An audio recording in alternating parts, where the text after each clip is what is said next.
Two national teams arrived at the edge of the 2026 World Cup and discovered that part of their identity had been erased. Not because of a scandal, not because of cheating, not because of a sporting failure, because of what was printed on their shirts. One nation was told to remove the symbols of its greatest football achievements. The other was told to remove a tribute to the event that gave birth to the nation itself. And suddenly, what looked like a simple kit regulation became something much bigger. Because once people started asking why FIFA intervened, the answers only created more questions. The first case seemed straightforward, at least at first. Egypt is not just another football nation. It is one of the most successful teams in African football history. 7 African Cup of Nations titles. 7. No country on the continent has matched that record. For Egyptian supporters, those championships are not statistics. They are part of the national football identity. They represent decades of dominance, generations of players, and some of the biggest moments in the country's sporting history. So when Egypt prepared its World Cup kit, those achievements were reflected through stars displayed on the jersey. It seemed normal. Fans understood what they meant. Players understood what they meant. The stars were a visual reminder of success. Then FIFA stepped in. According to FIFA regulations, stars displayed on national team jerseys are generally reserved for FIFA World Cup victories, and Egypt has never won a World Cup. The message was simple. The stars had to go. From FIFA's perspective, the argument was not difficult to understand. A World Cup star means one thing. It signals a World Cup title. Allowing different countries to use stars for different achievements could create confusion. A star should represent the highest achievement in international football. Consistency matters. Brand clarity matters. Symbolic hierarchy matters. At least that is the logic. And to many observers, it was a defensible position. Rules are rules. If one country receives an exception, where does it stop? But even that seemingly simple explanation created discomfort, because Egypt was not inventing achievements. Those 7 titles were real. They were earned. And supporters began asking a different question. If football is supposed to celebrate history, why remove visible reminders of that history? Why should a continental achievement disappear simply because it is not a World Cup? The debate grew. Some people defended FIFA completely. Others saw it as another example of a global institution imposing a standardized identity on nations with their own football cultures. And then came Haiti. The moment Haiti entered the conversation, everything became more complicated, because this was no longer just about sporting symbols. It was about history. Painful history, proud history, the kind of history that defines an entire nation. Haiti's proposed design included a subtle reference to the Battle of Vertières. For many people outside Haiti, that name means very little. Inside Haiti, it means everything. The battle was a decisive moment in the Haitian Revolution, a struggle that ultimately led to Haiti becoming the first independent black republic in the modern world, a defining national story, a symbol of resistance, a symbol of survival, a symbol of freedom. The reference on the jersey was not large. It was not aggressive. It was not campaign material. It was not an election slogan. It was a historical tribute, and yet FIFA reportedly determined that the imagery fell into territory prohibited by regulations regarding political messaging and political symbols. Just like that, the design was rejected, and suddenly the conversation changed entirely, because now people were not debating stars. They were debating memory. FIFA's position was rooted in a principle it has repeated for years.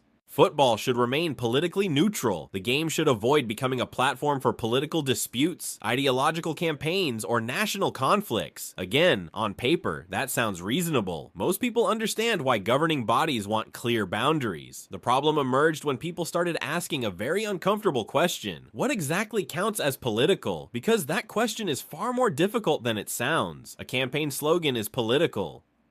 An election endorsement is political. A government message is political. But what about a historical event? What about a founding moment? What about a battle that helped create the nation represented by the team wearing the shirt? Is that politics or is that history? And who gets to decide the difference?